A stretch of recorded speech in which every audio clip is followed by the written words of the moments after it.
Greetings and welcome to Meditation.Podcast, episode 2. I'm Peter. I'm Jeff.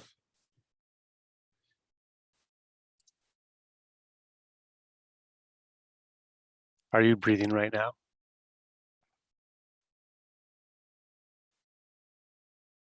So today we'll cover meditation frameworks and we'll define what a framework is as well. And then we'll drill into a little bit of detail on one of the frameworks. And since this is a podcast on meditation, we'll start with the word Dhyana, which in one of these meditation frameworks is the word for meditation. And we'll describe the rest of that framework and end with an exercise called alternate nostril breathing.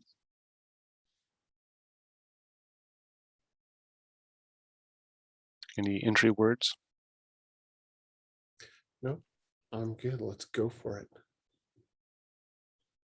Meditation frameworks. So, first of all, the word framework. What is that? One dictionary definition: a basic structure underlying a system or a concept or text.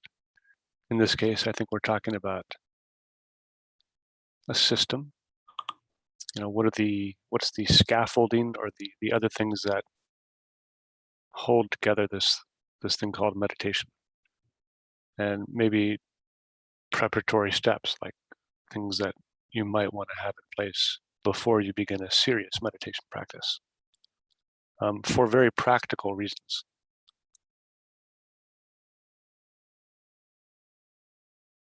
So, Jeff, anything you want to add on the definition of framework? Oh, sounds good. Let's look at the frameworks we've got. Yeah, so there are numerous different meditation frameworks which have appeared in various times and places.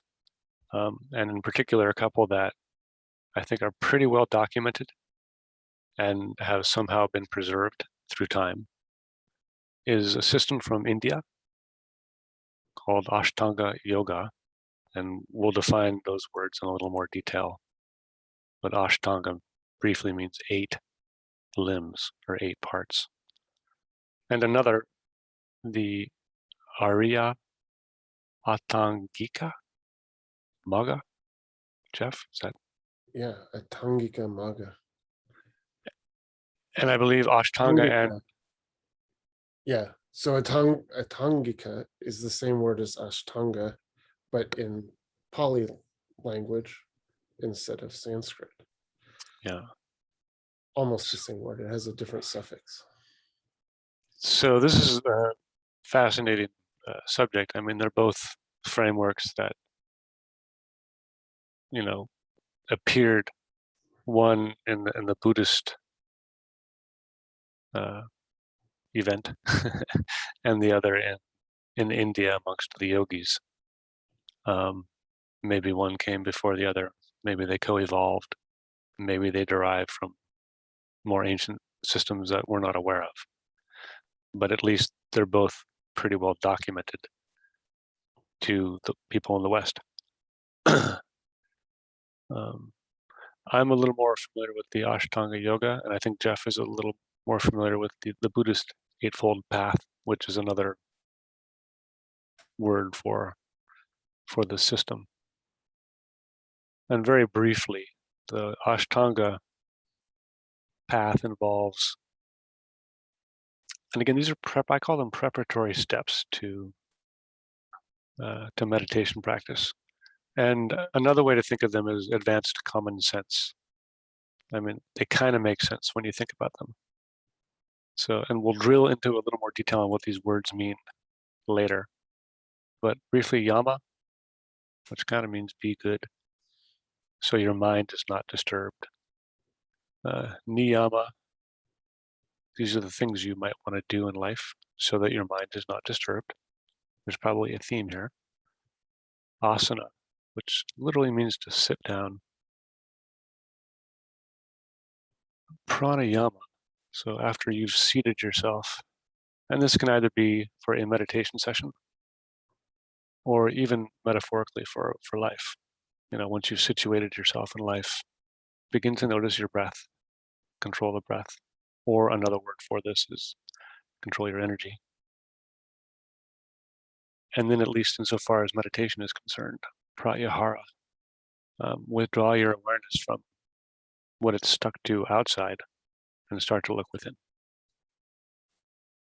And then the inner limbs, dharana, dhyana, samadhi, where you begin to concentrate the mind or the awareness on one object or a few objects. Meditation, hold it there. And then ultimately this state, samadhi, where the distinction between the viewer and the object being viewed tends to collapse. So that's my layman's interpretation of these limbs. And then maybe, Jeff, you can articulate the Buddhist Eightfold Path in a nutshell. Yeah, so we can go through it quickly, but the first thing that might be obvious is that the last step is the same in both of these. And a lot of the intermediate steps are similar, although maybe broken down in a different way. So in the Buddhist one, your first step, well, the first thing to realize is the path is cyclical. So you don't just go through this one time. Each step reinforces the next step and back to the beginning again. And so but the very first step is that you have right view, which in Buddhism is basically that you understand that there are actions and that they have consequences. There's more to it, but that's a good starting point. So it means what you do matters. So with that in mind, you have your second step, which is to set the correct intentions on your actions. Then the next three describe what those actions are. So right speech means you don't lie. That's the main one. There's some others. Right action means you don't kill people or steal things. And then right livelihood is similar, but it's in the way that you do your job. You don't kill anybody or steal anything. So those middle three there are very similar, I think, to the first one in Ashtanga Yoga, which is that your behaviors have to be good. And it's not like a moral judgment thing. It's just that if you do that, your mind will be more settled, which allows you to do the meditation more easily. So once you've done that, then you move into right effort, which is to begin to do your meditation, and right mindfulness, which is, I think we'll do coming up, or we've done in the previous one, which is just paying attention to your breath, or it could be another object, but usually your breath. And then right concentration, which ends up with pretty similar to the yoga one, but it has some fine distinctions that lots of people have argued about for millennia that we can go into later.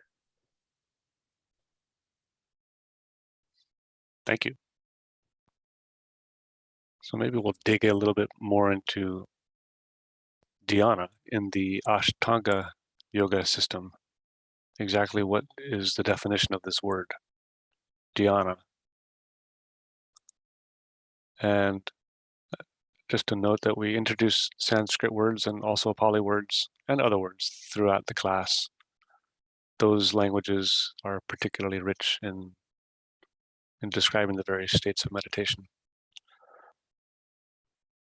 So what is Dhyana? It's a Sanskrit term for meditation. And this definition comes from a book by a yoga master. His name was Baba Hari Das. And the book is called Ashtanga Yoga Primer. The definition here is involving the channeling of intellect, or the channeling of the mind to one point. And then my sort of commentary: in the normal waking state, the mind is constantly context switching or jumping from one thought to another thought, or one input, a memory, could be an imagination, but it's just changing content all the time. That's the normal state, multi-mindedness that we're usually in. So dhyana is a change in that state, and that occurs when each thought that occurs in the mind is the same as the previous thought. So there's a couple of pictures there that are intended to describe this concept, where on the left you see a person thinking about many things. First, money, car, bicycle, food. And then in the meditative state, or the dhyana, which can be a practice or also a longer term type of state. You see the person just has the bicycle in mind, and then a moment later, just the bicycle, and then a moment later, just the bicycle. So we're constraining what the thought is to a single object for consecutive moments in time, and that's dhyana. The etymology, where the word comes from, in Sanskrit, dhyana comes from di, which means intellect. And just a note on how words travel. Dhyana, dhyan, became chan in Mandarin, and then it became Zen in Japanese.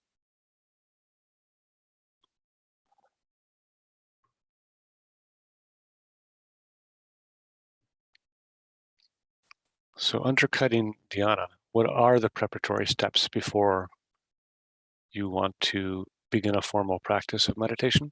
And you don't need to have this in place before you start to meditate. You can start to meditate immediately. And these things tend to take care of themselves on their own.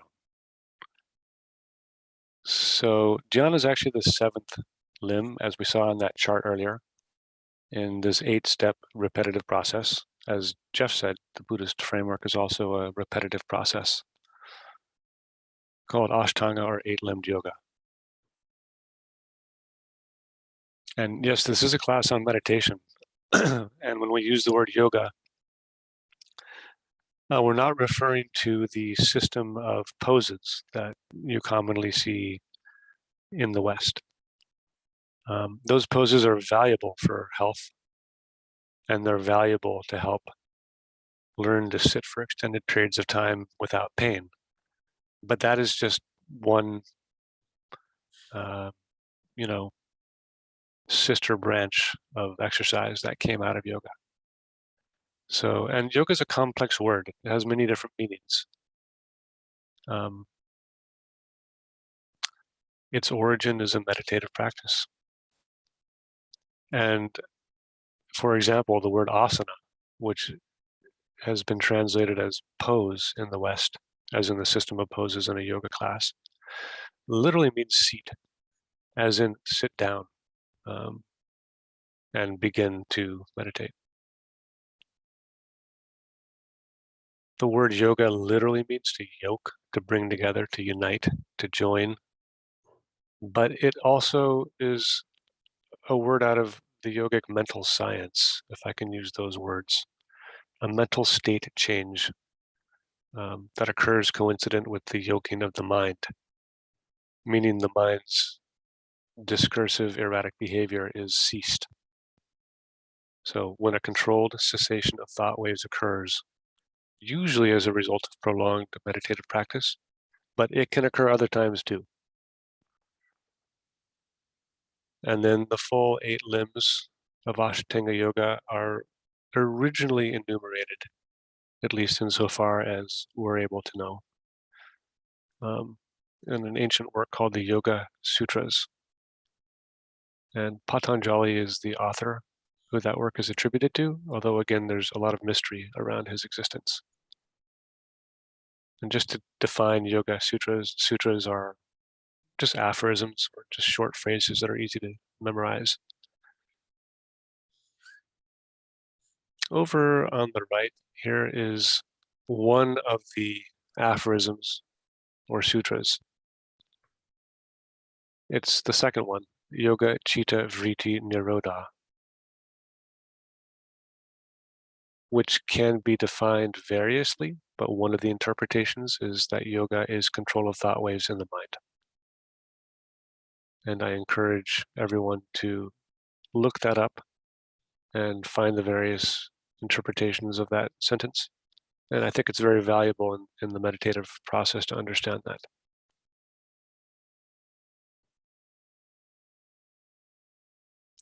And then we'll dig in a little deeper on the other limbs of Ashtanga Yoga here. And after this, we'll do a guided breath meditation exercise. So what are the other ones? They're roughly divided into two sets. The first four are external behavior, if you will, and the last four are internal, meaning starting to look within practicing meditation. The first two, yama and niyama. Yama is restraints, things that you generally should not do if you want to have a calm mind. The idea here is somewhat logical. If you want to sit and practice having a calm mind, it's good to not have a bunch of disturbed thoughts in your mind. Another way to say it is, it's hard to run a race with a full stomach. It's not meant to be a moral directive, but practical. Yamas address topics like non-violence, and I think this is, again, logical. If you've just gotten into a fight, if anyone's ever been into a physical fight, your blood is pumping and your nervous system is full of activity. It's difficult to suddenly go to zero, so to speak. Non-violence, truthfulness, non-stealing, non-possessiveness.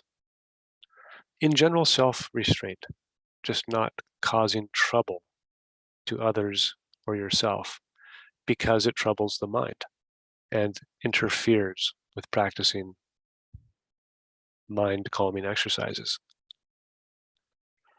Niyama, the opposite of the restraints, the observances. So if these are things that you shouldn't do in the yamas, what types of life activities should you do? Similar to the effect of practicing the yamas, they help create mental states that are conducive to mental stability during meditation. Contentment, generally speaking, being okay with where you are and what you have. Austerities, just try not to overindulge too much. It makes it difficult, for example, if you've got a full stomach, to sit still and be aware. Self-study. This is the introspection part, starting to look within, but it can also be interpreted as study of the truth, study of other forms of the truth that are available to you, whatever resonates. And then cleanliness and devotion, committing to the path, committing to purity and cleanliness. It just helps keep the nervous system in check and calm so that you can get the most out of meditation. They're by no means meant to be morally prescriptive. This is just empirically found through experiment. And we'll leave that to you. The third step or limb, asana, meaning seat or pose. And I interpret this literally, quite humorously. Sit down. To some degree, we're a society that doesn't just sit down and have the opportunity to be still. We're always running, moving, clicking. So another way to look at it is first you've got to control the body before you can learn to control the mind.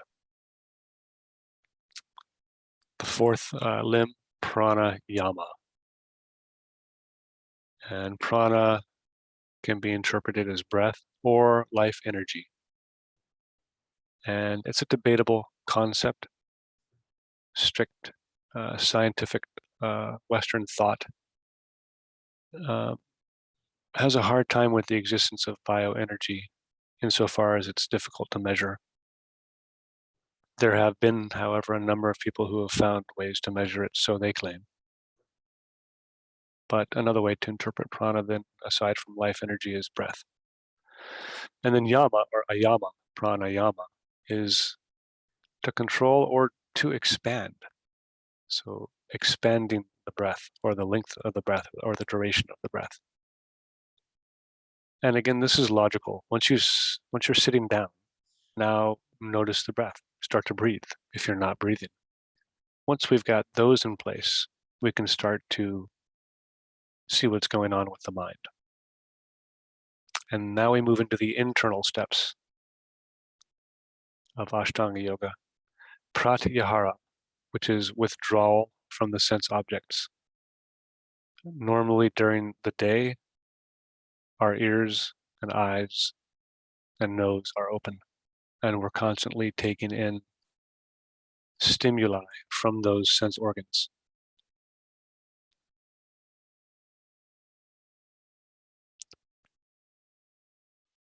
Learning to detach from those and look within is this step. So now that we're sitting down, we're breathing. Just the simple act of sitting in a forest can be an exercise in pratyahara, or sitting in a chair in a room and noticing the breath is a form of pratyahara. Now that we're in this state, we can concentrate the attention or the awareness on usually a single object. Could be a candle flame, if it's external. Could be the breath, or it could be something within, a concept, a mental image, a memory.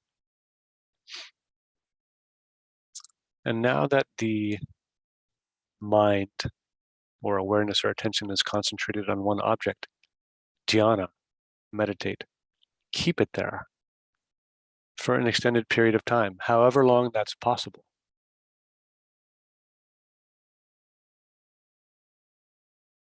And then once that is done for a while,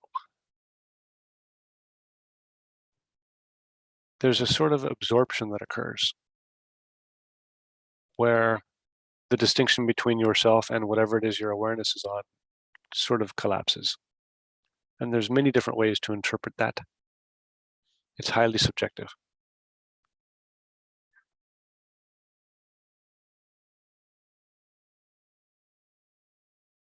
Jeff, any comments on? Yeah. So one thing that the frameworks or any kind of path does is it gives you an idea of the destination a long time before you're actually at the destination. So you're going to notice as soon as you start meditating that you are not single focused. Your mind is all over the place. And you don't get into samadhi, probably. You can get lucky sometimes. But normally your mind is going to be completely scattered, and that's fine. There's a lot that you can learn just by being aware of that. And that will take a long time. Again, probably. You can get lucky. But don't get upset if you're sitting there and there's things whirling around. Just keep bringing the mind back to the object.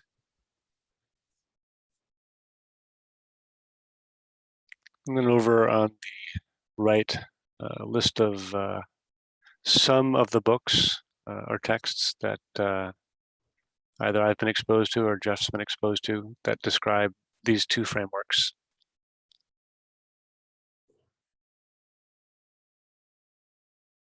So with that, we'll go and do a guided meditation, if we can call it that. This is a breathing exercise.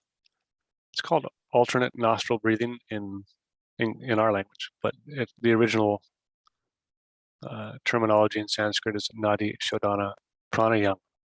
And so that's one of the limbs of the Ashtanga Yoga that we just described, the fourth step, getting control of the breath. But we can make it a meditation by bringing awareness to the breath and concentrating on it while doing the exercise. Or you can let the mind wander while you're doing the exercise. So the word nadishodhana pranayama comes from the word nadi and shodhana. Nadi can be described as an energy pathway in the body, and shodhana to cleanse or purify. And this is based on the yogic belief that this practice helps calm down some of the energy pathways in the body, meaning it reduces nervous system activity by calming the mind. And again, prana can be described as vital energy or breath, and yama, expansion or control. So this is alternate nostril breathing. First, you can make this pose with your hand, if you can see it, where the middle two fingers, the pointy finger and the middle finger, are bent down like this. And then the pinky and the ring finger, or the second finger, are together, and the thumb is by itself. And first we'll close one side. I've got my right hand here. I'm going to close the right nostril completely. I'll gently exhale all the air. Close the nostril with the right thumb of the hand and inhale through the left nostril. And I'm going to close the left nostril with these two fingers. And I'm going to exhale out the right nostril.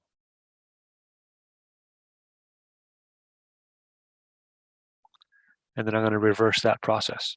I'm going to inhale through the right nostril. I'm going to close it with the thumb.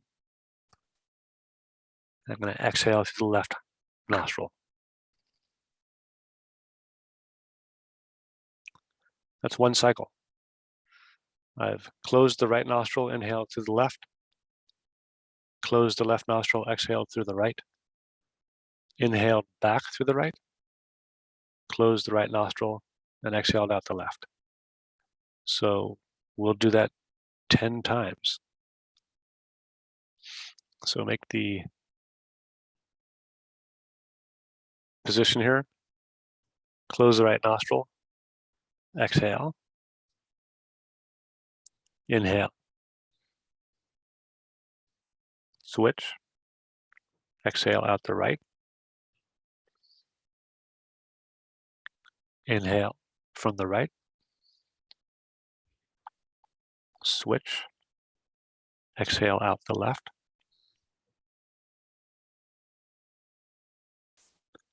Inhale through the left. Switch. Exhale out the right.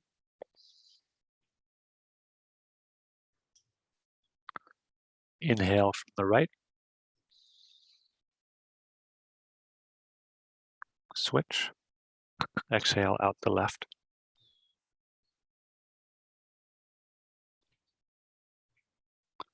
Inhale from the left. Switch. Exhale out the right.